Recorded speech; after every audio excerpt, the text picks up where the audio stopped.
I know where we are today. I know where we can be. I think I have a sense for what that path looks like. How do you put the pieces along the path so that we can then walk on it?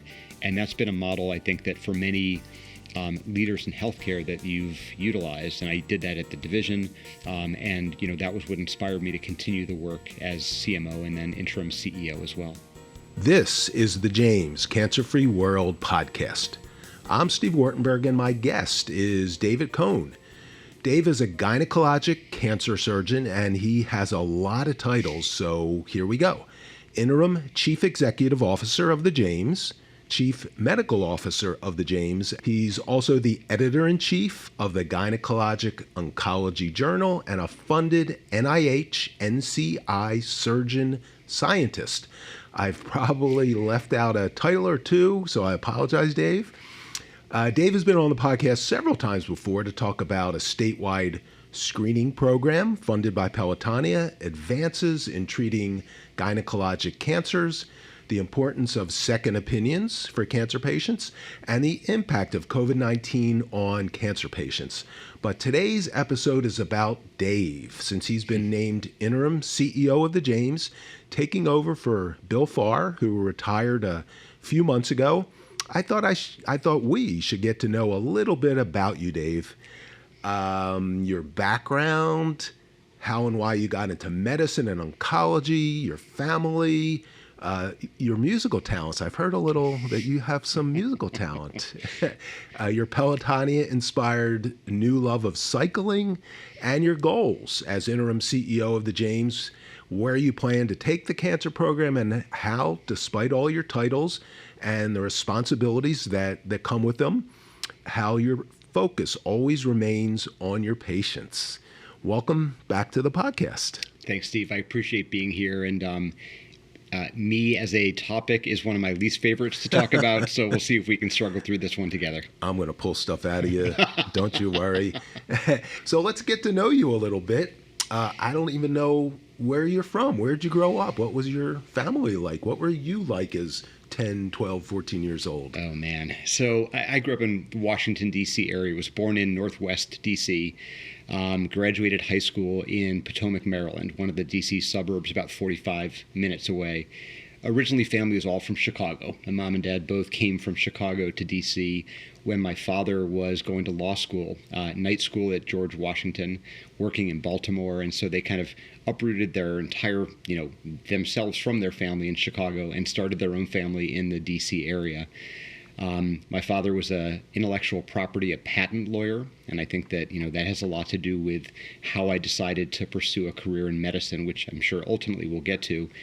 But, I've got one brother who's 3 years younger than I am, had a relatively typical upbringing for what at least I had expected. My parents were very supportive, kind of let us explore our own opportunities, and my brother and I took very different paths to get to where we ultimately landed. But I think that, to this point in time, I owe a lot to my family for providing me the support and structure to be able to kind of explore different avenues to end up figuring out what I wanted to do. What were some of these different avenues you explored? Well, I started off with my true love in high school of a lawn mowing business. Mowed the neighbors' lawns, eventually got money enough to buy a riding mower. And it was those days that I used to put my big Walkman earphones on, top volume, and then mowed the neighbors' lawns for money. I had a variety of odd jobs. I worked in a ski shop, was really my passion during high school. A ski shop in Potomac, Maryland? There's mountains about 45 minutes away in the Poconos, and so that was my home ski area. And Camelback and Jack Frost? Those are close by. I used to ski at those mountains. Ski Liberty and Ski Round Top were my home mountains, and or hills or trash piles, or I'm not sure what they were. I remember that you could be at these ski mountains overlooking 3 Mile Island in Pennsylvania, the nuclear reactor site. And we used to really get a kick out of that. And then when the nuclear disaster occurred out there, it kind of changed the perception of where we were and what we were doing. You probably didn't want to see it anymore. Exactly. But it was really my passion in high school was skiing. I loved to work with my hands, to work on skis, and I think at some level that certainly kind of set me up for being a surgeon in life. Did you actually make your own skis? No, but I would work on them on a regular basis. So ski rental shop, ski repair shop, and if you think about it, when you're in high school, doing the work in a ski shop upstairs where you're away from everybody, I learned a lot about life from the ski mechanics that did this professionally. They were a very interesting breed of people. And again, it kind of rounds out your life experiences when you're recognizing what it is when people have chosen this career path. And it kept me wanting more and more and more. Yeah, I hadn't thought of that in my life too. The jobs I had in high school, I was working in restaurants. The people you meet there are good and bad influences and show you what you should and shouldn't do. Absolutely. As you pursue your own career. Yeah. And you tend to remember the people who are not so good more. Right. But I would say that, you recognize that there's certain things that drive people. And every step of the way, whatever job I've had, you do pick up tidbits of information or life skills that will certainly shape you in the future. And I think that I've talked to my children about this and any other, individuals that I've been in contact with from a mentorship position, is that if you're not able to recognize the opportunities in meeting other individuals along the way, both good and bad, like you point out, I think you're really missing out on, the capacity for shaping your own decisions in life for the future. Now, there wasn't a ski team at your high school, was there? There's not a ski team. So were you involved in other teams? Well, it depends upon how you classify teams. So I was not involved in sports outside of my love of skiing, but I was involved in the Glee Club. And so in middle school, I was in my first musical. And actually had the lead in a musical, and I remember that. Which musical? It was The Music Man, and you were Henry Hill. Yeah, so we won't ask you to sing. No, please don't do that, because the newspaper that highlighted the musical said, Holly Shockey did an incredible job in her role, doing the solos, and so was remarkable. And David Cohn played this role. That's it? Yeah. That was a signal. I did go on after that point in time to continue to be involved in music. And so there was and I'm embarrassed to say it at some level, but it really was an important part of my life, in the Winston Churchill High School Showstoppers, where we wore matching sweaters and pants and shoes, and men and women were performing a variety of musical we performed a variety of songs and dances, and it was really that community, I think, that was the most important thing about that. You danced. I did. What kind of dancing? Oh, man. Again, I'm grounded in this chair, so you're not going to see any dancing today. But if you watch High School Musical, the television show, you'll see people in the Glee Club or dancing like that. It was choreographed. It was relatively simple to the point where I could actually do it. But that was my introduction to, organized teams at some level, but not through the sport of, typical high school basketball, football, and so on. Okay. Now, since we're on the topic of music, I know you play a variety of stringed instruments, but I'm not quite sure which ones and how. How did you pick that up? Yeah, so I play, and playing is kind of in quotes more than anything, guitar, ukulele, and mandolin. And so I had a guitar in high school, and I picked it up occasionally, and that kind of died off over time. But when my daughter was in 4th grade, she came home with her violin. And I decided at that time that I was going to learn how to play the violin. And so I'd never played a bowed instrument before, but I went out and I rented myself a violin.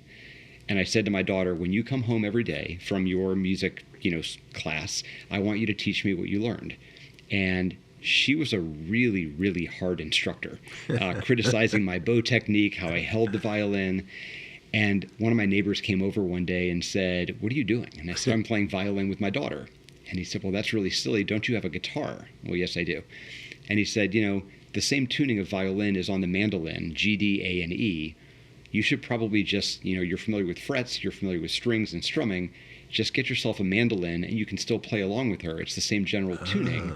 And that's what I did. So I went out. There's no way to rent a mandolin in Columbus, Ohio. So I bought a mandolin and loved the sound of it. And so that was my beginning to re-enter into the music. Started with a mandolin, had another mandolin at that point in time. My guitar broke, got another guitar, and then found a really old, lovely ukulele. And so I'd say I picked them up maybe a couple times a week. I play my guitar and mandolin more than I do ukulele, but I try to learn a new song every week, and then I learn the same song the next week because I forgot it when I don't practice enough. Is it, at this point, something you do after a tough day or just to freshen up your mind or meditate? It's just a relaxation. Yeah, for me, it's clearly relaxation. I love the sound of music. I love the challenge of thinking about Well, you were in chords. the sound of music. And so in that circumstance, I pick it up whenever I don't know what leads me to do this, but I find myself just picking up the instrument after a day, late in the evening, just as a form of relaxation. I actually used to have a mandolin in my office at the hospital. And then, it just got kicked around a little bit too much with all the activities that go on in the office. So I decided to bring it back home again, but I might bring it back again. Yeah, I even for 5 or 10 minutes, Yeah. It is meditation. Mm-hmm. It's okay. So let's go back a little, back to high school. So after high school, at what point, or in high school, what point did you think, medical school? So I would say that I didn't really think about medical school until sophomore year of college. My father is an attorney. I think had an influence in me. I worked in his office and other law offices in the summer during high school when I wasn't mowing lawns or in the ski shop. And I think that I started my career in college thinking I was going to be a lawyer. And so what happened was that as I continued to work in law firms through college, I realized that I wanted a little bit more people connection, and started to get interested in the idea about medicine. So my father, as a patent attorney, worked on a lot of biomedical inventions. He was responsible for the work that was done with the original implantable defibrillator, which is the device that shocks the heart when someone goes into what's called sudden death. Brings someone back, like an external defibrillator you see, if someone has a heart attack. Correct. That can be implanted. And he did the original work on the implantable defibrillator. And I just remember him bring home a VCR tape of the original work that was done in animals that proved that this device could work. And I was fascinated. And I remember thinking about that in college, saying, well, medicine's really fascinating. You can, certainly help people. There's direct contact with individuals. And I think that was probably more influential in my decision to pursue a medical career than anything. Wow. Now, where did you go to college? I went to University of Michigan. I went to the University of Michigan. So okay. That was I'm wearing my Ohio State logo here very proudly, but I did go to the University of Michigan. You said it. Some other people just say the School of North, so we're not from the state, so we can say it. There you go. So, I've got a lot of pride in my education from the University of Michigan and a lot of pride in my employer here at Ohio State. Do they have a ski team or ski club at the University of Michigan? They do have a ski club at University of Michigan. I did not participate in that one, though. So, do they have theater? They do have theater, and they've got one of the best programs in music and theater. Yeah, I do know that. And so I was certainly not in a position to be competitive for that. And David Cohn was in the musical. You remember that? So you retired from the theater. Exactly. Okay. It was a forced retirement, I think, more than anything. So you decided medicine. Your sophomore year, you decided medicine. Did you think, I'm going to implant devices in people like your father, or did you have a specific track you were thinking? Yeah. So this kind of brings it all back together again. So I was going to be a family practitioner at the base of a ski mountain, and I was going to ski 100 and some days. A lot of broken legs. Yeah, exactly. So I was going to take care of people, in a ski town and be able to, follow my passion of skiing. Did you have the ski town picked out somewhere in Colorado? Well, I actually took a year off between undergrad and medical school. So once I decided to go to medical school, I actually got in and deferred. I wanted to make some money and kind of see the world. I was planning on going to Aspen. And so that was going to be my place. It turned out that the guy that I was going to go to Aspen with, his car broke down like the week before we were going. And then another friend was going to Jackson, Wyoming. And I said, hey, do you want to take me to Jackson, Wyoming? And I'll do that for a year. And that's where I ended up. And you worked there? I did. I worked there. So you were a ski bum. Not a bum, but a ski worker. Well, I would say I worked in Jackson, Wyoming. And kind of this is where it gets interesting. And it was really, I think, very important year for shaping me and my career and my drive. And I've told this story on other forums as well. I actually got fired from 3 jobs in 6 weeks in Jackson, Wyoming. I got fired from a job working construction for asking too many questions. I got fired from a job in a ski shop because the manager asked me to do something that I knew would destroy a pair of skis, and he said, please do it anyway, and it destroyed the ski, and I got fired for that. And then I got fired my first day of working in being a busboy and waiter because of, I brought up something that I didn't think was appropriate happening in the restaurant, and the owner/chef said, you're out. So those 3 things I think were really influential in teaching me about resiliency, kind of getting back up after what could have been disasters, and keeping on the path for kind of following, my dream of being out there for a year. It did get worse after that because on the first day of ski season, I actually had a major ski injury and got taken down the mountain and only skied half a run in my entire year off of being a ski bum. So your very first run, you did what? What happened? What was the injury? I fractured my spine. So, oh, my goodness. Yeah. And so ended up going home for the rest of the ski season, coming back for the summer before I started medical school that next August. But again, it was that time where you say, it did not end the way that I'd hoped it would have ended. But I learned so much about myself and resiliency and drive, and I think that really shaped some of what I do today. Well, another thing that from listening to you that I think you learned is some of those lessons could be, I'm going to just always do what my boss says, even if I think he's wrong or it's unethical. But you went the other way and said, I'm going to always, or at least in these cases, and I'm guessing still, you say, I'm going to do what's right. I don't care what the consequences are. Yeah. In the example in the ski shop, when the manager said, please do this, and, I just said to him, I'm happy to do this, and it's going to destroy this pair of whatever it was, $500 skis at that point in time. He and I differed in our opinions, and he said, please do this, and I did, and suffered the consequences. I thought that was an interesting style of leadership that he demonstrated. Yeah. We can argue about that one.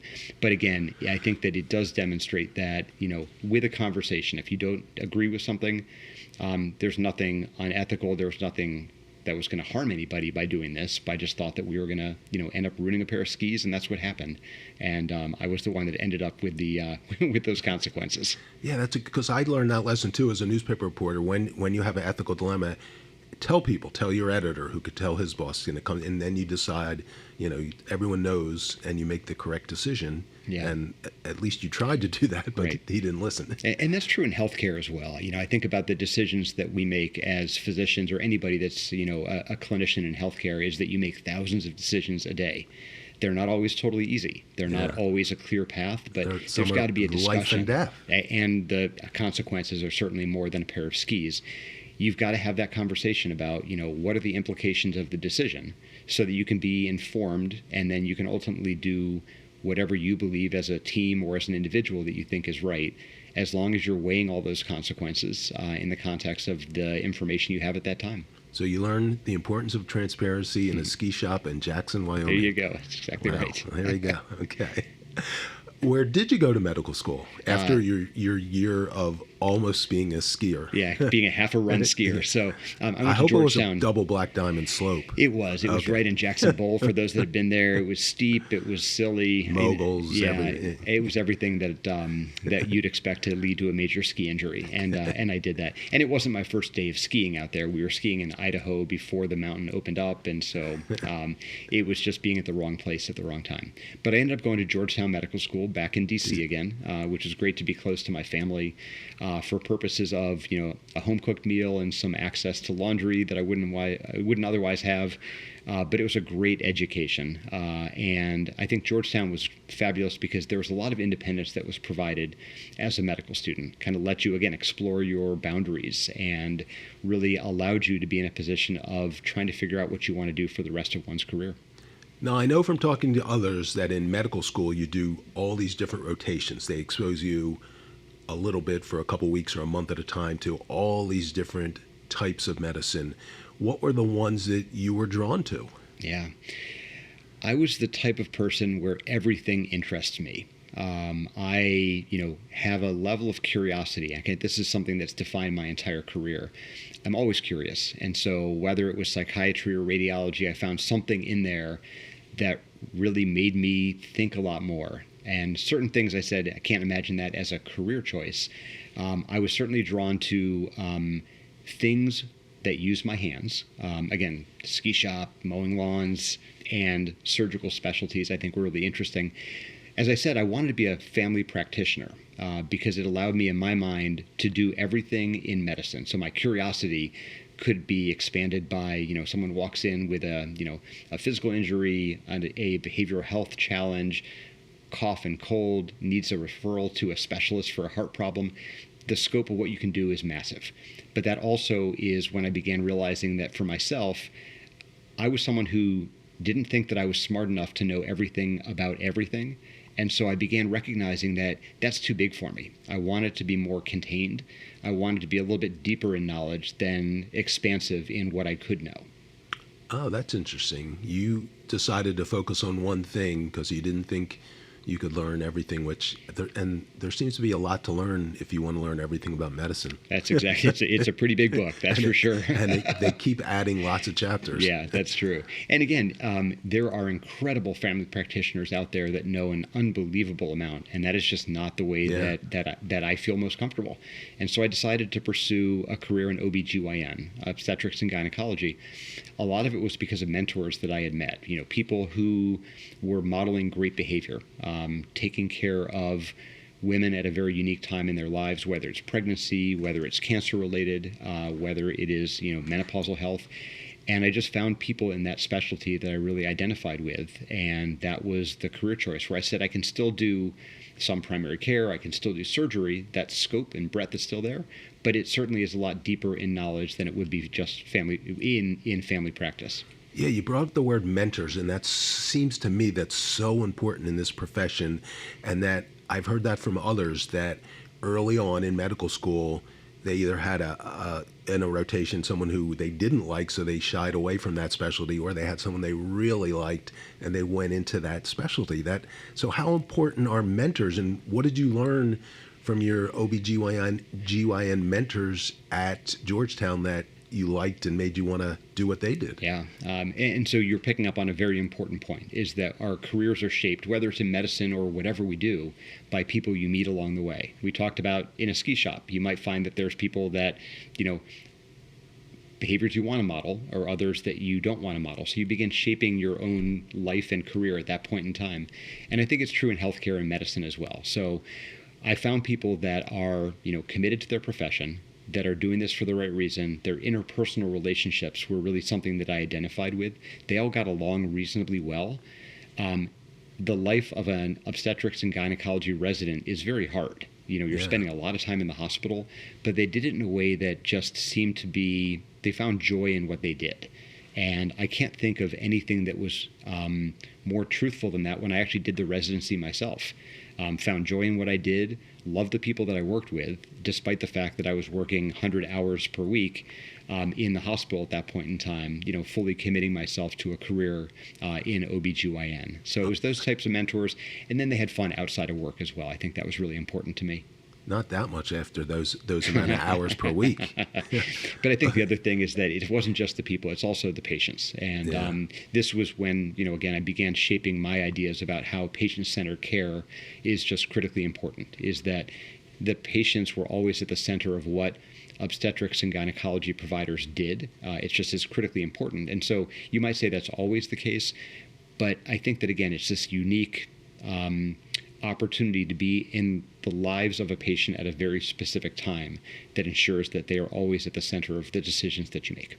Well, different hospitals, whether they be cancer hospitals or other hospitals, have different cultures, and that aspect of patient care and having that as such an important part of your culture is strong here, and may not, and others it's not as strong. So you grew up medically in your medical training in a culture that put patients first, and that stayed with you.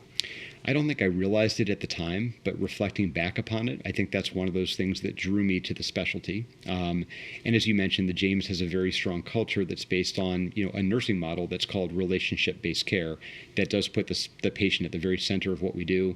And then the layers that kind of fall from there are, taking care of the patient, taking care of each other in our team model, taking care of ourselves, making sure that professionally and personally we are satisfied and being the best people we can be, and then taking care of our community.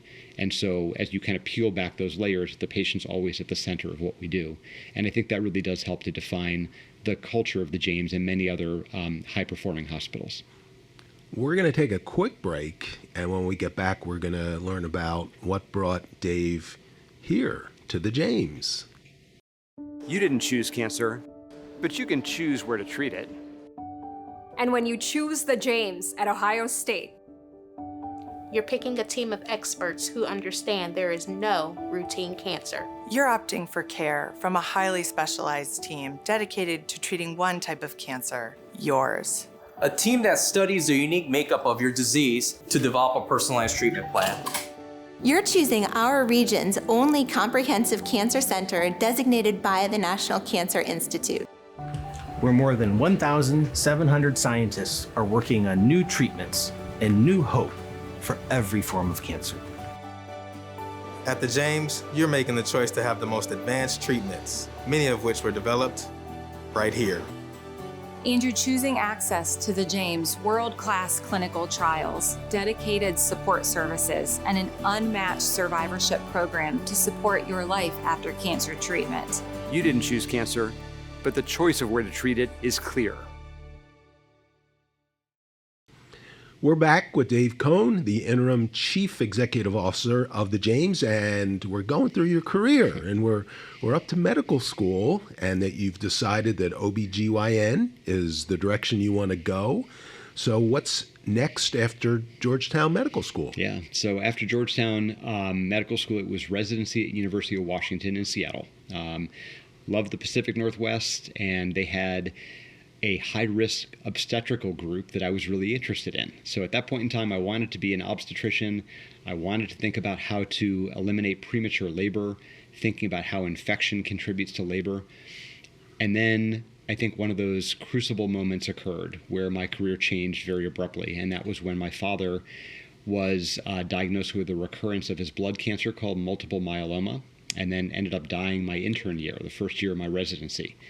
And I began realizing through that process that I wanted to be in a specialty within OBGYN for the same reason that I wanted to be an OBGYN rather than family medicine. I wanted to kind of focus on something, think about the depth of that, and began really identifying with oncology patients through my father's experience.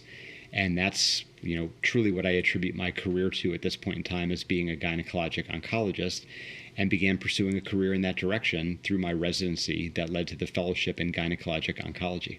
Now, I'm sorry about your dad, and you're across the country.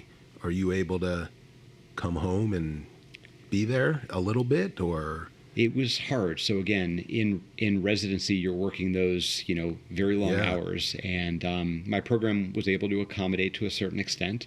My father was getting a bone marrow transplant at the University of Arkansas in Little Rock, where they had a center of excellence in myeloma treatment. And so he chose to go from DC to Little Rock for his treatment, and then died as complications related to his heart during the preparation for the transplant. So I was able to be there for a couple weeks during that time, when he was quite ill in the ICU, and then ultimately when he died, and then spent some time with my family as well. But it was, hard to be away. Yeah. I think in the end, our family was able to be together for the most important periods of time together. I was just talking to another doctor who had a similar thing, and that he said that he already, this was later in his career, but he was already put the patients first, but even more so, this made him realize how important that was, and changed his perspective even more. Has that happened to you, that going through it and seeing the interaction with your father and his nurses and doctors and how that worked has influenced you and how you do that? Yeah, I think that for, anything that we experience personally or with our families or friends, a close individual, where they're going through some type of journey. It has to shape what you do, hopefully for the better. And I would say that my father's experience in the healthcare system kind of certainly allowed us to recognize some of the challenges in care delivery. I think that that helped to shape the way that I practice medicine, or the way I think about executing on a plan as the chief medical officer or as the chief executive officer, but also kind of demonstrates how important it is from our nursing side, our clinical side, our physicians, just to be there for patients when you need them. I think that that was the thing that really shaped my career. Yeah. We got off track a little, but that was important. But so you decided that the oncology side of OBGYN is where you wanted to go. How do you then do that? What does that mean? You say, okay, I want to specialize in the oncology side of that. What do you then do? You can't just, do it. Well, it's, like anything in training, when you begin recognizing this is a career path that you're interested in, it is what can you do to organize your life and time to make sure that you're able to get into a program to train you as an oncologist. And so that was the beginning of my interest in research. I wanted to create a cancer-free world. And, here we are at the James, where that's something that's so critically important. So beginning to create the knowledge that would contribute to that path towards a cancer-free world, being involved in research, making connections with mentors across the country, and then ultimately figuring out where I would identify with most strongly for a fellowship training program as well. And it's funny is that when I look at my career here, one of the most important mentors that I had was a surgeon at University of Minnesota, a gynecologic oncologist whose name is Jeff Fowler, who ultimately was here at Ohio State. And that's the reason why I came here, because when I was a resident, I sought out Jeff's counsel because he was doing innovative surgical research at University of Minnesota when he was there. Spent a month with him when I was a resident. And then ultimately he came here to run the division. And that's how, after my fellowship, I ended up coming here, because at every meeting, every chance that I would see Dr. Fowler, I'd kind of pull on his pants leg and say, hey, you got to hire me. Hey, you got to hire me. And I think I wore him down enough that finally he said, fine, come to Ohio State and just stop bothering me. And in 2001, that's how I ended up here. Well, I don't think he said stop bothering me. I think he did. But he continued as a mentor. He did, and probably one of the most important mentors in my career. But maybe ask fewer questions. Remember, I got fired from my construction job for asking too many questions. Same exact thing. You learned the right amount of questions. It's a pattern I've got. So what year did you come here? 2001. So first job out of my fellowship training, and only job. What job was that in 2001? So in academic medicine, you're hired in as an assistant professor. There's a relatively strict hierarchy in medical of assistant, associate, and full professor.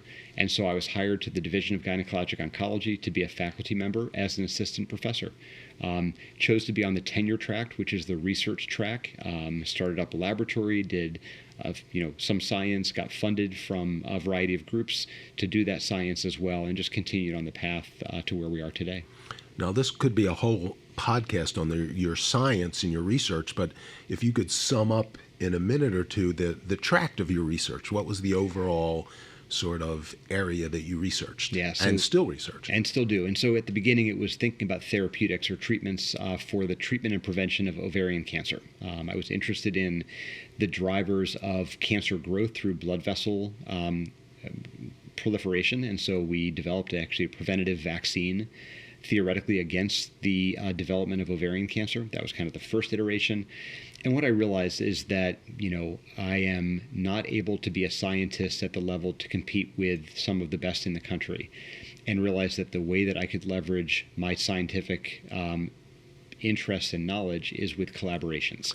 Yes. So very quickly pivoted from saying, I'm not made to have a lab of my own. I'm not a principal investigator competing for grants, but I would love to help to inform the translational aspects of science. Where is it that someone in the laboratory can actually get the information from the clinical side that I know and find that translation, the bench to bedside applications of that knowledge? But that collaboration is key, because if you just do something in the lab on its own and you don't work with a physician seeing patients, the connection will never happen. That definitely is how to make the science as rich as possible, is to make sure that there's that clinical application. We talk about the bench to bedside to bench again. things that are developed in the laboratory have to have clinical applications, and that knowledge that you gain from the clinical applications feed back up into the bench to refine that science further. Okay, so you're here, associate professor, trying to get tenure and doing some research, figuring out what you can and can't do, and figuring out who to collaborate with. So who did you collaborate and who became your mentors here, other perhaps Jeff Fowler and others? Yeah, so when I started here, there wasn't a whole lot of basic science research in the gynecologic area that was done. And so one of the things that I was charged with is let's think about how to develop a scientific program. So I worked with a PhD. His name is Pravin Kamaya in our department, and that was the vaccine scientist. He still is here, still doing very important vaccine preventative research as well in a variety of cancers. And then ultimately, I think that the career-defining moment was actually when Paul Goodfellow, a PhD scientist in endometrial cancer biology, ended up coming here to Ohio State. Interestingly, in Washington University, where I did my fellowship in St. Louis, I worked in Paul's lab in 1998. And so Paul ultimately came to Ohio State and then really escalated our program, set up his laboratory, was very heavily funded, was very instrumental in training our next generation of fellows as well, our trainees, in their scientific pursuits as well. So I think that was one of those really important mentors in my life from a science standpoint that led me to where I am. Did you recruit him to come here? I would say that it was a mutual decision. He had an interest in exploring other options, and we certainly had a need for somebody to round out our science program. He fit really well as well, because one of the really important hallmarks of OSU's cancer program in the CCC and research, the Comprehensive Cancer Center in the research program, was Dr. Albert de la Chapelle. Dr. de la Chapelle, who passed last year, was instrumental in looking at some of the hereditary components in colorectal cancer syndrome called Lynch syndrome. And so in uterine cancer or endometrial cancer in our space, Paul Goodfellow was one of those individuals that really thought about the biology of Lynch syndrome. And so it was a perfect match for him to come here and round out the program. That, if I know my history right, and in talking to Clara Bloomfield and Mike Caligieri, that period, the first 5, 6, 7, 8 years of the 2000, was the tremendous growth spurt of the James and the Comprehensive Cancer Center, that they, first Clara and then Mike, were determined to just build this place. And am I correct? And is that what was going on there that brought in people like first you and then Paul Goodfellow and the work you guys had the opportunity to do? I certainly think that was an incredible growth time in the cancer program. And it really it was perfectly set up by the expansion of the knowledge of the human genome. So we knew about the genetics of cancer, the biology of cancer, the science was getting better. And so I think that across the country, the knowledge about cancer biology had really escalated. And that led to this major recruitment and a focus, honestly, with Mike and Clara on blood cancers. And that's been one of the hallmarks of the James and our Comprehensive Cancer Center is our commitment to leukemia research, which continues today. And I think that brought in a lot of scientists. And then Albert de la Chapelle and his genetic side was really key in kind of some of the solid tumor biology and research that was done as well. Okay. So Paul Goodfellow came here and joined you in some research. And then what was next for you?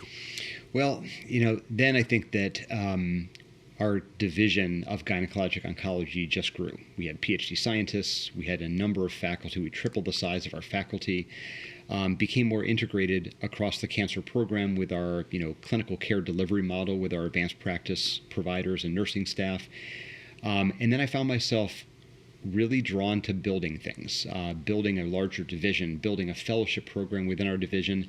And I think ultimately that led to the opportunity that I found myself in as being recruited to be the chief medical officer of the hospital. But first you were the division chief of gynecologic cancer. Division chief of the gynecologic oncology group here, the clinical team. Well, this is what I'm always curious about. What drives doctors to, you were already busy. You had clinic, you had surgery, you had research, you had collaboration. What makes you and others here and elsewhere say, I want to take it to the next level. I want to lead a division. I want to build something more. Where does that come from? I would say that from my perspective, I've always been curious. Like I said, I've always been a builder of things too. And so I think that when I naturally fell into the job of wanting to lead the division, it was here we are today with a relatively small division and, not a lot of research. We had incredible mentors and my predecessors of Larry Copeland and Jeff Fowler in our division. We had recruited more people there, and we had a critical mass where all of a sudden we found ourselves where we were on a precipice of being one of the best programs in the country. Pieces and parts were there. It needed some organization. It needed the opportunity and the resources to grow. And I think that that was really inspiring for me, is to say, I know where we are today. I know where we can be. I think I have a sense for what that path looks like. How do you put the pieces along the path so that we can then walk on it? And that's been a model, I think, that for many leaders in healthcare that you've utilized, and I did that at the division, and that was what inspired me to continue the work as CMO and then interim CEO as well. So in all these leadership positions, some of the job descriptions are recruiting people and creating the opportunities for them, helping them put together the plans. How do you do that? What's your leadership style? Yeah. If I had to put a name on leadership style, it's that of servant leadership, which to me means being in a position where you sometimes have to recognize that your personal pursuits are less important than that of the group. So modeling behaviors we talked about already, making sure that we're in a position that if I can invest in others and invest in a program, then everybody will be better for it. So I get a lot of satisfaction of seeing our faculty as a whole that are being recognized for the work they do nationally, internationally, that we're being recognized for delivering high quality, whether it's related to being one of the highest accruers to clinical trials across the country, or having some of the best trained fellows or training programs in our fellowship as well. So all those things to me provide personal satisfaction, more so than my own personal, my personal achievements. So who were the role models for that here? Who did you see doing that you said, I like the way he or she is doing this. When I get in their position, I'm going to be the same way? Yeah, there's so many. This place is really, the James and the Comprehensive Cancer Center, I think, is really remarkable in their servant leadership. You mentioned Mike Caligiuri and Clara Bloomfield, two people that were very important in my life, as I watched their leadership style. I talked about Jeff Fowler and Larry Copeland in my division. Larry talks about fairness and accountability as kind of being his core model.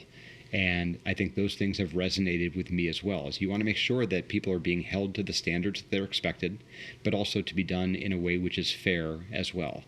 And so I think Jeff is the classic servant leader, modeled the right behaviors at the right times, looked at the opportunities for growth as well, recognized what needed to happen, recruited the right people, and so using those as models I think are really critically important for success.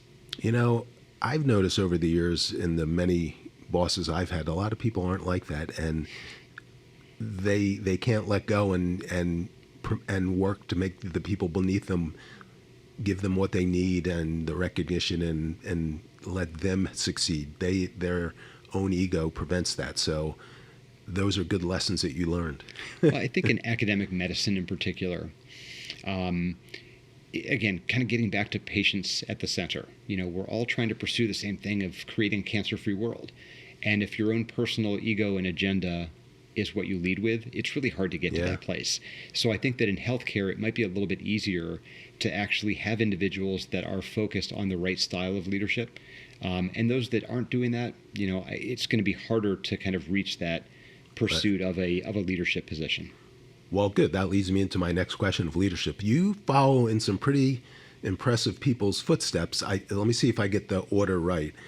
Dave Schuler was the first CEO of the James, followed by Mike Caligiuri and Bill Farr, and now you.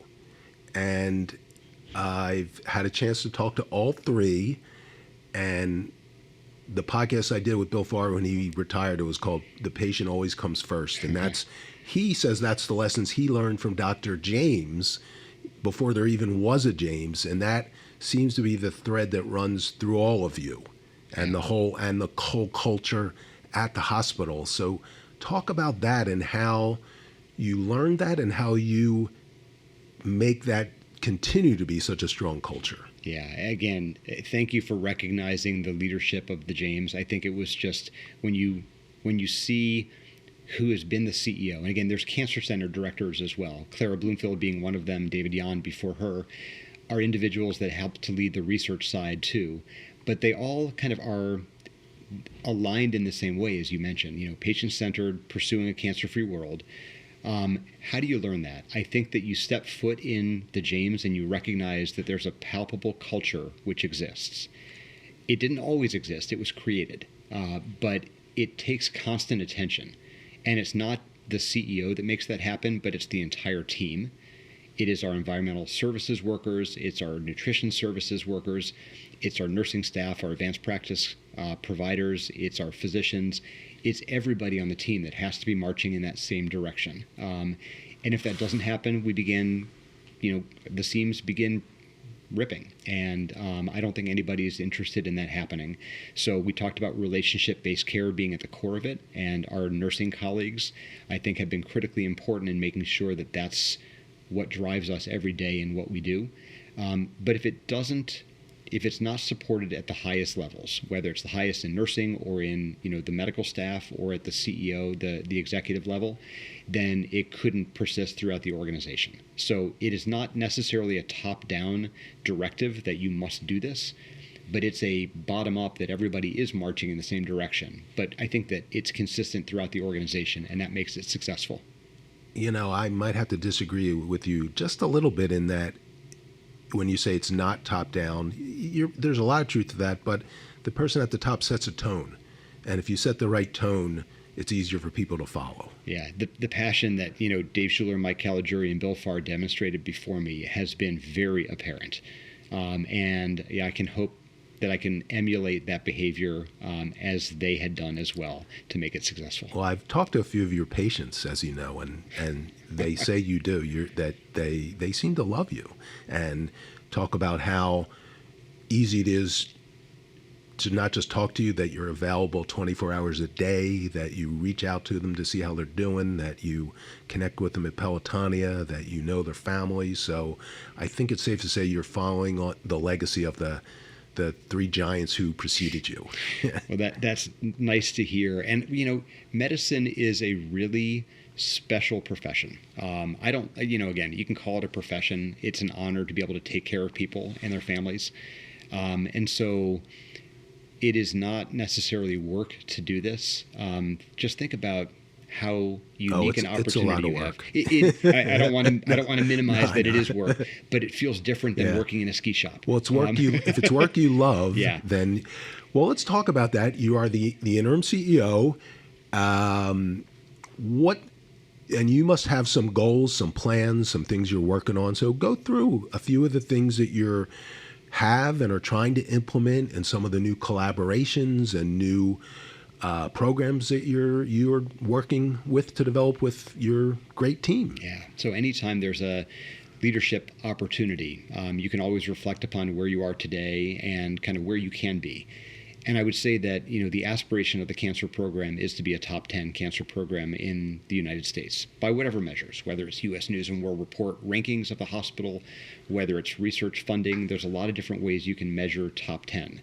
But we want to make sure that we're all aligned in that pursuit of being a top 10 cancer program in an academic medical center in the land-grant university that is Ohio State. And so we're really at a unique place and a unique opportunity to try to execute on that plan. And then it's a question of how do you do it? We're committed to excellence in patient care, not just here in Columbus, but we want to make sure that our entire catchment area, which is defined by our Cancer Centers grant, is the state of Ohio. And so thinking about where we can make sure that we're delivering the highest quality cancer care across the entire state of Ohio. There's a lot of pockets where access to top-end tertiary and quaternary care providers like we have at the James is not existent. And so we've expanded our James Cancer Network to make sure that, the tendrils of the James reach out to the communities where that access is not present, so patients can get treated in their hometowns without having to come to Columbus, but making sure that quality is still high. We want to make sure that we are continuing to foster these incredible cancers that we take care of today, whether they are the rare cancers like sarcomas or head and neck cancers that we've got a long history of caring for, whether it's the leukemias and the lymphomas, the blood cancers that we've had a long tradition, like we've said already, in making sure that we are taking care of those patients, but also more common cancers, lung, breast, colon, prostate, cancers that provide the largest burden of cancer and cancer deaths in the United States, that we're able to, have high quality care that's predicated upon our research, whether that's clinical trials or our translational science, to continue to move the needle on improving the cancer outcomes that we've seen across the country, but really escalating the improvements in cancer care that we've seen already. And so those are really deliberate investments that we're making in certain areas.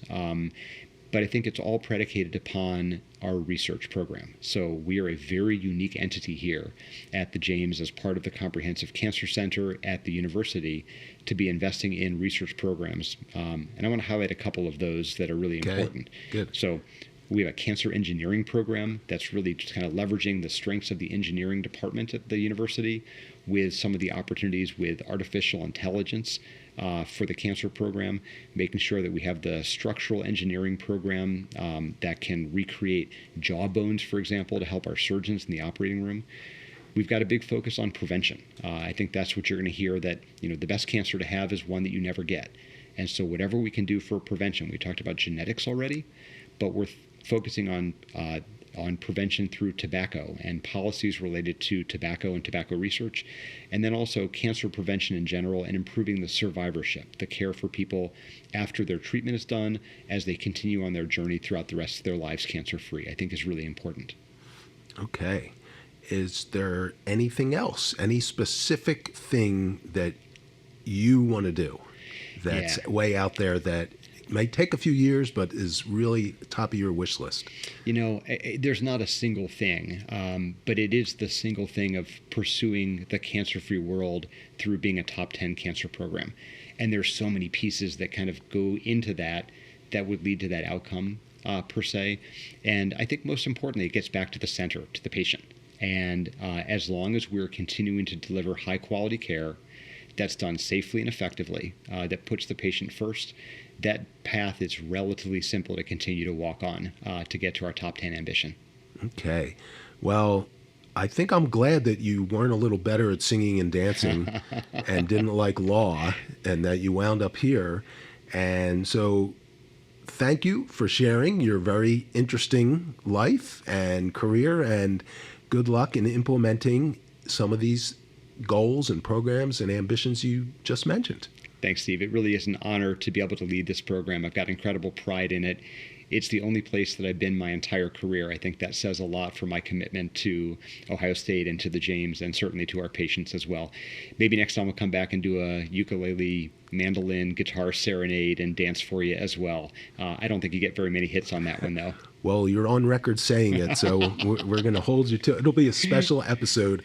Well, if you could find some of the other members of the James or the Comprehensive Cancer Center who are musicians, and we can put together a one-time band, that will be a special episode of the podcast. All right. That might be the one thing that you said. If you got your ambition, you want to do one thing, it's kind of out there, that's it. All right. That's your non-work related, non-cancer research related wish list. Perfect. Bucket list. All right.